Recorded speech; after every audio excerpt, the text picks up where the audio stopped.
Vendredi 4 octobre 2024, amis internautes de Royal TV Bénin, salut et bienvenue dans ce journal dont voici les titres. Session annuelle du Conseil départemental de concertation et de coordination de l'année 2024. La préfète de Louémé a dirigé les activités. Supposée tentative de coup d'État au Bénin, l'honorable Mathias Kouanou, alias Akoma, et les membres du BR de la 20e circonscription électorale condamnent ce acte et réaffirment leur soutien au président Patrice Talon.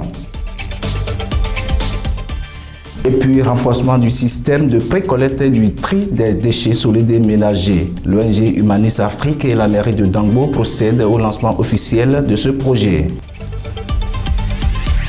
À nouveau, salut. La session annuelle statutaire de l'année 2024 du Conseil départemental de concertation et de coordination CDCC du département de Louémé a eu lieu à la préfecture de Porto-Novo le mercredi 2 octobre 2024. Au cours de cette session dirigée par Dr Maria Kotrossou, plusieurs activités ont été menées. Reportage. La salle de conférence Hubert Koutukou Maga de la préfecture de Porto-Novo a servi de cadre le mercredi 2 octobre 2024 pour la session annuelle statutaire du Conseil départemental de concertation et de coordination CDCC de l'année 2024. Cet exercice annuel entre dans le cadre de la disposition de l'article 10 de la loi numéro 2022-113 du 16 février 2022. Les participants échangeront autour de plusieurs centres d'intérêt, à savoir la qualité des produits de santé, les conditions d'acheminement, les normes en vigueur pour un meilleur état de santé de nos populations, le renforcement du capital humain à travers la mise en œuvre de certains projets structurants du gouvernement, les infrastructures, notamment le réseau routier, au regard des progrès notés ces deux quinquennats, le commerce, le développement de l'entrepreneuriat béninois à travers la foire du consommant local, la question de salubrité de nos communes, etc.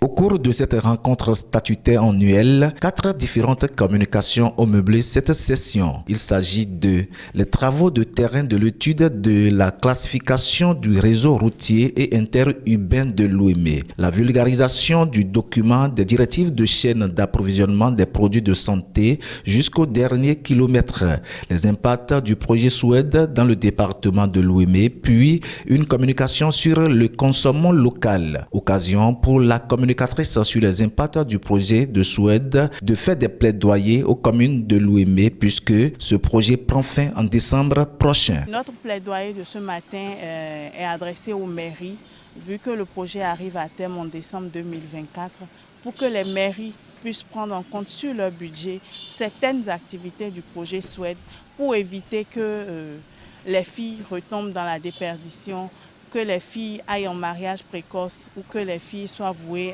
à la déperdition. C'est une activité qui s'inscrit dans les activités des pays membres de l'UEMOA qui a été adoptée en 2020 pour faire la promotion des produits des pays membres, c'est-à-dire des produits locaux. Et nous, étant au Bénin, nous faisons la promotion des produits Made in Benin à travers le mois du consommant local, qui est une activité calendaire présente et consacrée au mois d'octobre. Les activités de cette session du CDCC de Louémé ont pris fin dans une ambiance bon enfant.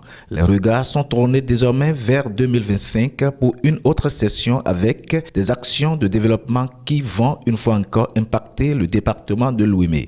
La salle du centre des jeunes et loisirs de la commune d'Accro-Missirité a abrité ce mercredi 2 octobre 2024 une manifestation qui consacre à condamner de vive voix la supposée affaire d'atteinte à la sûreté de l'État déjouée dans la nuit du mardi 24 septembre 2024 dernier. Occasion pour l'honorable Mathias Kouanou et les siens pour réaffirmer leur soutien indéfectible au président Patrice Talon. Suivez le reportage. Dans la nuit du mardi 24 septembre 2024 dernier, les éléments de la brigade criminelle ont déjoué une tentative de coup d'État, un acte anticonstitutionnel et antidémocratique qui plongerait tout le Bénin dans le chaos avec toutes ses conséquences si ce plan criminel réussissait. Ce que condamnent avec la dernière rigueur les membres du bloc républicain de la 20e circonscription électorale. La tentative de renversement du pouvoir d'État des institutions légitimes est non seulement un acte criminel, mais également une trahison contre les principes fondamentaux de notre peuple souverain et de notre nation. Face à une telle menace, le bloc républicain de la 20e circonscription électorale et tous ses composants condamnent fermement cette tentative de déstabilisation qui aurait dû plonger le Bénin dans le noir, dans l'obscurité. Cet acte criminel est inacceptable et contraire à la volonté du peuple, à l'esprit du paix, de justice et de liberté.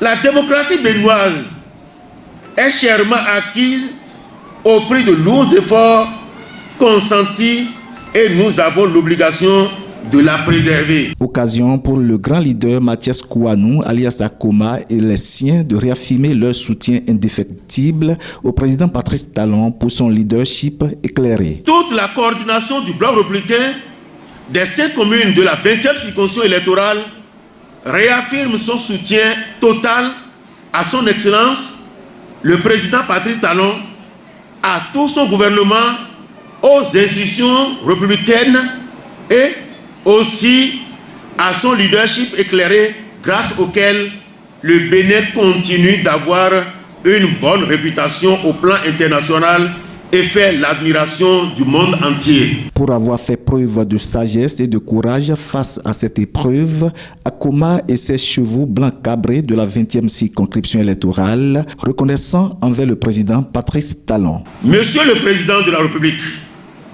votre détermination à garantir la stabilité et à la continuité de l'État a renforcé notre nation en votre leadership.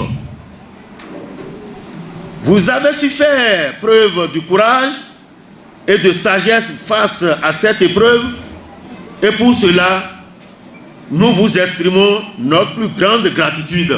Ils n'ont pas manqué de saluer le professionnalisme des forces de l'ordre et de sécurité de l'événement historique de la nuit du 24 septembre 2024. Nous saluons également la bravoure et la stratégie de nos forces de défense et de sécurité qui ont pu déjouer avec professionnalisme cette tentative de coup d'État pour protéger la République et préserver l'ordre constitutionnel. Il faut préciser que c'est la Maison des Jeunes d'Akpro-Missirité qui a servi de cadre ce mercredi 2 octobre 2024 pour cet événement au cours duquel les membres du parti du président Abdoulaye Biotchane ont donné de la voix en condamnant fermement cette tentative de coup d'État déjouée grâce au professionnalisme des éléments de la brigade criminelle dans la nuit du mardi 24 septembre 2024 dernier.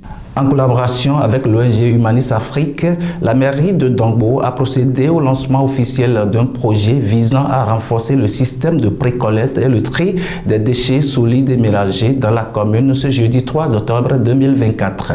L'objectif est de créer un système efficace qui facilitera le tri des déchets à la source tout en impliquant activement les citoyens dans cette démarche.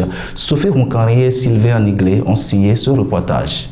Le 3 septembre 2024, la mairie de Dongbo a servi de cadre pour le lancement officiel d'un projet ambitieux visant à renforcer le système de précollecte et de tri des déchets solides et ménagers. Cette initiative, portée par l'ONG Humanis Afrique, en collaboration avec la mairie, vise à améliorer la gestion des déchets dans la commune et à sensibiliser la population sur l'importance du tri sélectif. Ce projet s'inscrit dans une démarche durable visant non seulement à réduire l'impact environnemental des déchets, mais aussi à promouvoir une culture de responsabilité collective. Mesdames et messieurs, Au cours de sa deuxième session extraordinaire, tenue les 28 et 29 juin 2022, le Conseil communal a autorisé la signature d'une convention de partenariat entre la commune de Dangbo et l'ONG Humaniste Afrique afin de rendre formelles les relations de longue date qui lient les deux entités. L'objectif fondamental de cette convention est de contribuer à la mobilisation des ressources pour la mise en œuvre du plan de développement communal de Dangbo. 2 ans après, nous voici déjà autour des premiers fruits de cette nouvelle collaboration. À partir de ce projet maintenant, nos déchets qui sont déversés dans les dépotoirs vont aujourd'hui être triés, puisque nous ne savons pas tous les avantages que constituent ces déchets. Aujourd'hui, nous allons commencer tout doucement à faire le tri pour séparer les différentes parties et le reste pour pouvoir permettre à faire du compost pour nos agriculteurs. Considérés encore comme l'or vert, les déchets regroupent beaucoup d'avantages dans notre quotidien. Les acteurs de ce projet nous donnent plus de précisions. Oui, ce qui est important, c'est le renforcement du rôle des ONG qui existaient déjà, parce qu'il n'est pas sans savoir que les ONG qui sont déjà sur le terrain n'arrivent pas à couvrir tout le terrain. Ils n'ont pas le matériel qu'il faut, ils n'ont pas les connaissances techniques qu'il faut. Mais ce projet vient les renforcer, vient leur donner plus d'envergure, vient leur donner plus de matériel et plus de connaissances techniques pour qu'ils soient plus efficaces et plus utiles aux populations. La particularité entre Humanis et d'autres structures, c'est que quand nous venons dans un territoire, et sur un territoire, c'est les populations de ce dernier qui bénéficient à plus de 90% de ce qui revient à la main-d'œuvre. Donc nous allons embaucher beaucoup de gens pour ces 1 an qui viennent et nous rêvons que ça ne s'arrête pas après les 1 an. D'où ces traitements de déchets qui seront faits, seront remis en compost, comme l'a dit mes prédécesseurs, qui seront revendus aux cultivateurs peut-être ou sur d'autres fronts. Et tout ça permettra de rémunérer au quotidien le personnel pour que d'un emploi précaire, ils peuvent aller à un emploi définitif. Les appels sont lancés à l'endroit de la population de Dangbo pour une meilleure contribution dans ce projet. La suite à donner, c'est que vous voyez dans les prochains jours, il y aura des formations, d'abord pour les ONG qui sont sur le terrain. Vous allez constater des sensibilisations des populations. Vous irez maintenant désormais sur le site qui est déjà à Rosi. On va commencer par constater des aménagements. Un dispositif sera mis en place pour que le tri soit effectif dans les mois à venir. Un message à l'endroit de la population, c'est de nous voulons leur demander de nous accompagner. Sans leurs apports, on ne peut pas avancer, on ne peut pas mettre en œuvre, on ne peut pas développer correctement l'idée que nous avons derrière ce projet. C'est grâce à l'accompagnement de la population que nous pouvons bien développer ce projet. Dans sa mise en œuvre, donc nous avons vraiment besoin de l'accompagnement de la population. Faut-il le préciser, ce projet représente une étape cruciale pour Dangbo en alliant la commune sur les objectifs du développement durable et en renforçant la coopération entre les acteurs locaux et les organisations internationales. C'est donc lancé pour 1 an avec un montant de 12 392 863 francs CFA qui représente l'apport de l'ONG Humanis Afrique. À l'international, le Conseil de sécurité des Nations Unies s'est réuni jeudi à New York pour faire le point sur la situation en Somalie. Le Conseil de sécurité des Nations Unies s'est réuni à New York pour faire le point sur la situation en Somalie. Lors de cette réunion, l'ONU s'est engagée à soutenir la mission de paix dans ce pays d'Afrique de l'Est. Les Nations Unies sont déterminées à aider la Somalie à relever les défis techniques, logistiques et à mobiliser le soutien financier des donateurs pour organiser des élections crédibles et dans les délais. Nous sommes impatients de travailler sur une nouvelle mission pour les 2 prochaines années sur la transition progressive vers les pays membres des Nations Unies et sur la réalisation des priorités énoncées dans la lettre de la Somalie au Conseil en août 2024.